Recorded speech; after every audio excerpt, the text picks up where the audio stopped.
अध्याय 9 देख रहे हैं, the making of regional cultures, यानी क्षेत्रीय संस्कृतियों का निर्माण। Painting for patrons. पेट्रन्स कौन होते हैं? जो संरक्षक होते हैं। जैसे आपके माता पिता आपके संरक्षक हैं, वैसे ही अब पेंटिंग चित्रकला का संरक्षण का मतलब क्या हुआ, और हम संस्कृति के बारे में क्यों पढ़ रहे हैं इसमें? तो जो ट्रेडिशन है मिनिएचर्स का, मिनिएचर्स का शब्द का मतलब ये हुआ मिनिएचर्स, मिनी मतलब छोटा। अब मान लीजिए आपका ये घर है और आपकी एक दीवार है, उस दीवार पे पूरा का पूरा पेंट कर दिया गया तो दीवार की पेंटिंग हो गई। लेकिन अगर आपने कोई एक छोटा सा, जैसे टीवी के हिसाब से, खिड़की के हिसाब के साइज का एक पेंटिंग बनाई और उसको अपने दीवार पे टंगा दिया, तो उसे हम मिनिएचर कहेंगे। तो ये जो मिनिएचर है यानी कि छोटी पेंटिंग, इसका क्लियर यहां पर दिया हुआ है कि मिनिएचर मतलब जो होता है वो मिनी से आया है, स्मॉल पेंटिंग, ऐसी चित्रकलाएं जो स्मॉल हो, छोटी हो। आप क्या करते थे बचपन में?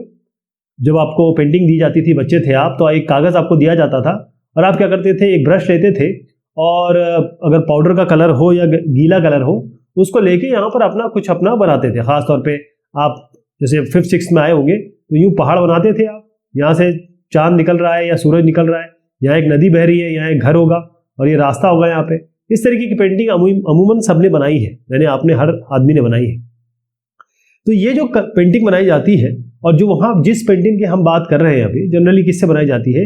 ये वाटर कलर से बनाई जाती है। वाटर कलर मतलब होता है पानी, रंगों को पानी में मिला के, तो वाटर कलर से बनाई जाती है। अब ये किस किस से बनाई जाती है?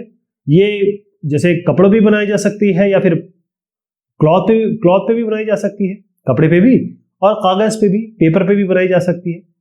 अब शुरुआत की अगर हम बात करें, और मैं आपको बहुत पहले ले जाऊं, जब बहुत बहुत पहले, जैसे जब हमने हंटर गैदरर्स की बात की थी, तो आपको याद होगा कैसे वहां पर पेंटिंग बनती थी। उनकी जो गुफाएं होती थी उसमें वो पेंटिंग बनाते थे। तो शुरुआती दौर पे जो पेंटिंग बनी है, या तो वो लीव्स पे यानी कि पत्तों पे बनाई जाती थी, या फिर लकड़ियों पे, वुड पे बनाई जाती थी।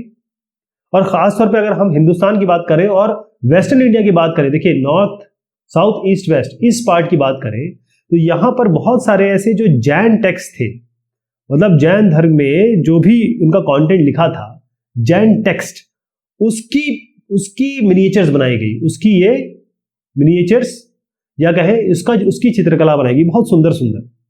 अब आए अपने मुगल एम्परर अकबर, जहांगीर, शाहजहां। इन्होंने क्या किया? इन्होंने ऐसे पेंटर्स के जो बहुत ही बढ़िया पेंटिंग करते थे, बहुत स्किल्ड पेंटर थे, बहुत अच्छी जो चित्रकला करते थे, उनको पेट्रनाइज किया। पेट्रनाइज का मतलब ये है कि उनको बढ़ावा दिया, उनका संरक्षण किया। और शुरुआती दौर में ये जो पेंटर्स थे, जिनको मुगल एम्परर्स का संरक्षण प्राप्त था, इन पेंटर्स ने क्या किया? इन्होंने शुरुआत में क्या किया, जो पांडुलिपियां हैं, मैन्यूस्क्रिप्ट जो है उसको लिया, और जो भी आपके शुरुआती दौर पे हिस्टोरिकल तौर पे चले जाएं, हिस्ट्री में जो चीजें थी, जो पोएट्री थी, यानी कि जो तरह तरह के गीत लिखे गए थे, उन सब का जो चित्रकला बनाई, उनको चित्रित किया, उनको उकेरा। अब यहां पर क्या है, खास तौर पर अगर देखा जाए तो इन्होंने चटक रंग का प्रयोग किया। चटक रंग मतलब ये होता है कि बहुत ब्रिलियंट कलर, जो जैसे रेड हो गया या येलो हो गया, इस तरीके के कलर का बहुत इन्होंने उपयोग किया। और क्या क्या बनाया इन्होंने? क्योंकि अब मैं बात कर रहा हूं मुगल एम्पायर में जिन लोगों ने, जिन राजाओं ने अच्छे अच्छे पेंटर्स को संरक्षण दिया, तो वहां पर वो क्या बनाएंगे? कोर्ट सीन बनाएंगे, यानी कि राज दरबार में जो हो रहा है वहां के सीन बना दिया। या अब राज दरबार या फिर राजाओं की बात करें तो बैटल की बात करते हैं, जहां पर वॉर हो रहा है, वहां का चित्रण किया इन्होंने। और उसके बाद जो राजा हंट करते थे, शिकार करते थे, उनका चित्रण किया इन्होंने। तो ये जो इस जमाने में ये जो पेंटर जिनको संरक्षण मिला हुआ था, और वो जो पेंटिंग बनाते थे, वो पेंटिंग किस काम में आती थी? जैसे ये राजा है, अब कोई और राजा है या कोई बड़ा आदमी है, उसको ये राजा क्या करेगा? ये पेंटिंग गिफ्ट कर देगा। फिर ये भी इससे मिलने आएंगे तो ये भी एक पेंटिंग लेके आएंगे, वो इनको गिफ्ट कर देंगे। तो बेसिकली जो पेंटिंग थी ये गिफ्ट की काम आ रही थी, उपहार के तौर पे ये आपस में ये लोग एक दूसरे को दिया करते थे। और क्योंकि ये बड़े लोगों का काम था, बड़े लोग इसमें इन्वॉल्व थे, तो केवल ये जो बड़े लोग थे, जैसे अगर आप राजा कह दें, यानी किंग कह दें, या नोबल्स कह लें, किंग नोबल्स मतलब ये होता है राजा, और जो उनके बहुत ही करीबी लोग होते हैं, वो केवल क्लोज एसोसिएट्स केवल इस चित्रकला का आनंद उठा सकते थे या उनको देख सकते थे। एक चित्र मैं आपको यहाँ पर दिखाऊंगा।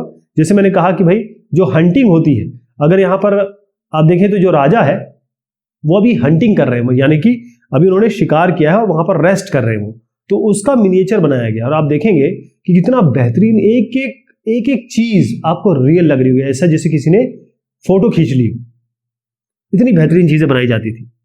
अब हुआ क्या कि धीरे धीरे मुगल एम्पायर का जब पतन होना शुरू किया, अब मुगल एम्पायर का जैसे यहां पर है, जैसे दिल्ली और आगरा ये मेन जगह है हमारे, यानी यही जगह मेन इनकी राजधानियां भी रही। तो दिल्ली और आगरा से जब मुगल एम्पायर खत्म हो रहा था या होने लगा था, तब ये लोग क्या करेंगे, जितने भी पेंटर्स थे जिनको, या जितने भी पेंटर्स की एक सीरीज निकली थी, एक श्रृंखला थी बहुत सारा, क्योंकि जो पेंटर है फिर उसका बेटा पेंटर या फिर उसका उससे कोई सीखा शागिर्द पेंटर, तो ये जो पेंटर्स है कहाँ जाएंगे, ये कहाँ निकलेंगे। तो कई लोग जो है वो इस तरफ आ गए, मतलब कई लोग इस तरफ आ गए ऐसे। तो क्या हुआ कि जब ये मुगल जो लोगों के का खात्मा जब हो रहा था, तो जितने भी रीजनल स्टेट थे, ऐसे कई स्टेट्स थे, ऐसे कई राजपाट थे जो जिनका उदय हो रहा था, तो ये लोग जो थे खास तौर पे अगर देखें राजस्थान और दक्कन, ये दक्कन का पठार है ये, ठीक है। तो ये जो दक्कन का इलाका और राजस्थान, वहां पर ये लोग चले गए, और यहां पर जब गए तो खास तौर पे इन्होंने इन्हीं के लिए बनाई पेंटिंग, यही लोग, सेम लोग उनकी बात कर रहा हूं जिनको इन्होंने पेट्राइज किया, ये मुगल दरबार में जो पेट्राइज होते थे वो लोग या उनके जो शागिर्द है वो यहां पर गए, और यहां पर उन्होंने राजस्थानी चित्रकला बनाई और दक्कनी चित्रकला बनाई। लेकिन मुगल एम्परर या मुगल दरबार का जो एक टच था वो जरूर आया। तो मुगल, एक तरीके से आप कहिए कि राजस्थानी चित्रकला या राजस्थानी पेंटिंग और मुगल पेंटिंग, इसका एक मिश्रण हो गया, तो एक बहुत अच्छी चीज निकल के आई। लेकिन इसमें राजस्थानी जो विधा थी चित्रकला की वो इन्होंने इंटैक्ट रखी, राइट। अब हुआ ये कि केवल यहां नहीं, केवल ये नहीं, यहां पर क्या होता था कि जो मुगल एम्परर या मुगल एम्पायर में, मैंने जैसे बताया कि मोस्टली लोग जो बनाते थे वो क्या बनाते थे, कोर्ट सीन बनाते थे, या फिर लड़ाई जो हो रही होती वॉर का सीन बनाते थे, या हंटिंग का। तो इन्होंने भी यही बनवाया, ये राजस्थानी लोगों ने और दक्कन के लोगों ने। इसके अलावा ये केवल यहां तक नहीं हुआ।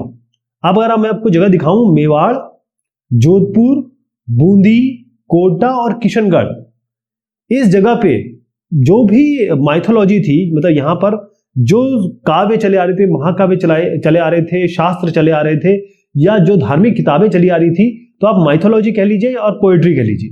तो माइथोलॉजी और माइथोलॉजिकल चीजें, माइथोलॉजिकल जो होता है, जो रोमानियत होती है या फिर धर्म से रिलेटेड होती है, और पोएट्री, ये दोनों चीजों पे रिलेटेड जो भी यहाँ चलती थी, जैसे मेवाड़ में हो रही है, जोधपुर में, और बूंदी, कोटा, किशनगढ़, यहां पर इन्होंने इसकी चीजें भी बनाई। इसके अलावा ये जो 3 चीज बताई ना मैंने, हंटिंग वगैरह, उसके अलावा भी ये चीज बनाई गई।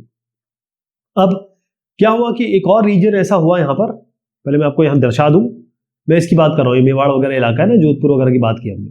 अब एक इलाका और है, ये वाला इलाका, जिसे हम हिमालय की तलहटी कहते हैं, या फिर कहें कि हिमाचल प्रदेश का ये वाला जो एरिया है, यहां पर भी, और बेसिकली क्या कह सकते हैं कि हिमाचल में भी कई ऐसी जो चित्रकला की विधाएं हैं, चित्रकला डेवलप हुई। मिनिएचर पेंटिंग यानी जो छोटी या लघु चित्रकलाएं हैं, जो या लघु चित्र की जो कलाएं हैं, वो यहाँ पर बड़ी फेमस हुई। तो हिमालयन फुटहिल्स मतलब जो हिमालय की तलहटी है, और जो आज का हिमाचल प्रदेश है, ये जो आप हिमाचल प्रदेश देख रहे हैं, ये आज के हिमाचल प्रदेश में क्या हुआ कि यहाँ पर भी चीजें डेवलप हुई, यहाँ पर भी बहुत बढ़िया चित्रकला का प्रसार हुआ, प्रचार हुआ, और साथ में इसको बनाया गया। तो मैं 17वीं शताब्दी पे आपको ले जाता हूं। यहां पर इन्होंने क्या किया, एक बहुत बेहतरीन, इसका नाम है बसोहली नामक एक चित्रकला की विधा है या शैली है। इसको तैयार किया या इसका डेवलपमेंट हुआ। इसमें क्या है कि ये बड़ा बोल्ड और इंटेंस का मतलब ये होता है कि जो चीजें दिखाना चाहते हैं ये बहुत बोल्ड होगी। आमतौर पे लोग इसको चित्र बनाते नहीं है। और इंटेंस मतलब ये होगा कि आप चित्र को देख के ही एकदम उसमें जज्ब हो जाएंगे, अरे भाई क्या बना दिया ये। जैसे मैं अगर एग्जांपल दे दूं तो यहाँ पर है भानुदत्त की रास मंजरी। अभी आप देखिएगा, ये बसोहली पेंटिंग है, ये भानुदत्त की रास मंजरी, ये जो चित्रण आप देख रहे हैं।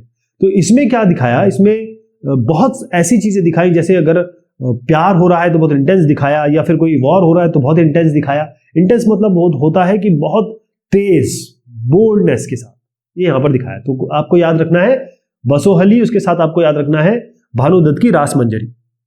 उसके बाद क्या हुआ, ये नादिर शाह देख रहे हैं आप, ये नादिर शाह नाम है इनका। ये नादिर शाह का जब इन्वेजन हुआ या इन्होंने जब अटैक किया, ये आए और यहां पर इन्होंने दिल्ली पे जब कब्जा किया, दिल्ली पे कब्जा किया 1739 की बात मैं बता रहा हूं आपको। तो क्या हुआ कि जो मुगल आर्टिस्ट है उन्होंने क्या किया कि ये जो प्लेन का इलाका था वहां से ये लोग सब कहां भागे। बड़ी बात है कि प्लेन से कहां भागेंगे, वो पहाड़ों की तरफ भागेंगे, क्योंकि पहाड़ों में इतना अटैक वटैक नहीं होता है।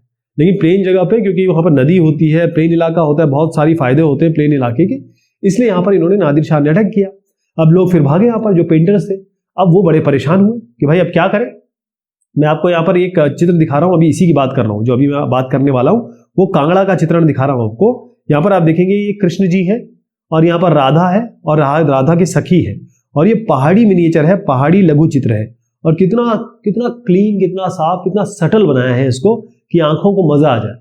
ये कांगड़ा पेंटिंग है, पहाड़ी मिनिएचर, पहाड़ी लघु चित्र है। तो मैं आपको इसी के बारे में बता रहा था कि जब यहाँ पर नादिर शाह का अटैक हुआ तो लोग जब गए, जो पेंटर्स थे गए। अब जब वो गए तो वहां पर उनको बस बड़ी चिंता थी कि भैया हम क्या करेंगे, कहाँ खाएंगे, कहाँ पिएंगे। जब भी आप एक जगह से दूसरी जगह जाते हैं तो आपको खाना पीना, आपको रहना, ये सब चाहिए। जैसे ही वो पहुंचे उस जगह पे, वहां पर पेट्रन्स रेडी थे। यहाँ पर वहां पर ऐसे लोग रेडी थे कि आओ यार, हम तो आप ही का इंतजार कर रहे थे, फटाफट आओ और हम लोग कुछ बनाते हैं, या फिर आपको हम बनाने के लिए प्रेरित करते हैं, हम आपको पैसा देंगे, हम आपको सहूलियतें देंगे। तो यहाँ पर इन लोगों ने फिर जो मिल के जो डेवलपमेंट हुआ, वहां पर एक शैली का डेवलपमेंट हुआ, उसे हम कहते हैं Kangra school of painting, Kangra शैली, कांगड़ा शैली। तो ये जो चित्र देख रहे हैं आप, ये भी कांगड़ा शैली का ही चित्र है यहाँ पर। और इसमें ये क्या करते थे, मेन चीज क्या थी कि ये लोग बहुत सॉफ्ट कलर, मतलब बहुत ही जो कलर यूज करते थे, यानी जो रंगों का प्रयोग करते थे, वो बहुत ही शांत कलर होते थे। जैसे आप ले लीजिए ग्रीन, आप ले लीजिए ब्लू जो होता है हर जगह ब्लू ही है, मतलब अगर समुद्र देखें आप तो ब्लू है, और आसमान देखें तो ब्लू है। तो ये ब्लू का उपयोग करते थे, ग्रीन का ब्लू का उपयोग करते थे कांगड़ा आर्टिस्ट। तो ये कांगड़ा शैली हो गई, ये अलग शैली हो गई। अब इनका जो इंस्पिरेशन था ये कहाँ से निकल के आई, मतलब हर चीज बनाने के पीछे एक इंस्पिरेशन होता है कि भाई कहीं से आपका, कि भाई इसको देख के बनाया जाए या इससे हम इंस्पायर हुए। तो ये जो इंस्पायर हुए वो हुए हैं वैष्णवाइट, मतलब वैष्णव एक ट्रेडिशन था, एक कल्चर था, उससे ये बहुत ज्यादा प्रेरित हुए। फिर इन्होंने ये ब्लू ग्रीन कलर में बहुत अच्छे से जो थीम्स, जो खास तौर पे जो कांगड़ा पेंटिंग है उसकी थीम, उसका जो ट्रीटमेंट है वो आप देखेंगे ब्लू और ग्रीन कलर से खास तौर पे दिखाई देगा, और बहुत ही शांत कलर होता था इनका। ओके, अब आप ये कहेंगे कि भाई ये जो पेंटिंग हमें मिल रही है, ये सब जो आप दिखा रहे हैं ये तो है, लेकिन क्या बाकी लोग पेंटिंग नहीं करते थे? देखिए, पेंटर हो गया, आपके घर में जो पेंट करने आ रहा है ना, जिसे हम पेंटर कहते हैं, दिवाली के समय करता है, वो भी तो पेंटर ही तो होता है, वो भी पेंटर होता है। तो वो जो पेंटर होता है वो क्या पेंटिंग नहीं करता? या फिर जो मुगल एम्पायर में जो लोग पेंटिंग कर रहे थे वही पेंटर होते हैं? ऐसा नहीं है, हर आदमी पेंटर होता है, मतलब आपको पेंटर हर जगह मिल जाएगी। तो ये जो पेंटिंग करने वाले लोग हैं वो ऑर्डिनरी लोग भी थे, ऐसे लोग भी थे जो पेंटिंग करते थे। किस पे करते थे? ये पॉट पे, मतलब अगर मिट्टी का बर्तन है उस पे कर लिया, आप दीवार पे कर लिया, और फ्लोर पे कर लिया। फ्लोर का मतलब ये होता है कि भाई जो आपके टाइल्स वाइल्स होती है जमीन पे कर दिया, या फिर आपके कपड़ों पे कर दिया। लेकिन क्योंकि ये गरीब लोग थे या ये नॉर्मल लोग थे, ये किसी राजा और किसी राज में तो नहीं थे। तो जहां जहां हमने देखा कि भाई राजा या फिर कोई शैली है, कोई किंग है, कोई बड़ा आदमी है, उसके यहाँ तो ये सब चीजें रह भी गई जो हमें मिलती हैं, लेकिन जो नॉर्मल लोग करते थे वो हमें नहीं मिल पाई, लेकिन करते जरूर हैं। ओके, अब हम बात करना चाहेंगे बंगाल की। तो ये बंगाल कैसे आया, बंगाल, वेस्ट बंगाल आप कैसे जानते हैं, कहां से आया? तो इस सब के बारे में बात करेंगे हम। यहाँ पर काफी एक लंबी इसकी चर्चा है जो थोड़ी सी समय लेने वाली है, तो इसके बारे में हम चर्चा करेंगे अगली बार, ठीक है? तो तब तक के लिए शुक्रिया, मेहरबानी। एक और चीज देखेंगे कि भाई कैसे जो ब्राह्मण है वो मछली खा सकते हैं, ये भी एक बड़ा इंटरेस्टिंग चीज बताऊंगा मैं आपको। चलिए मिलते हैं फिर।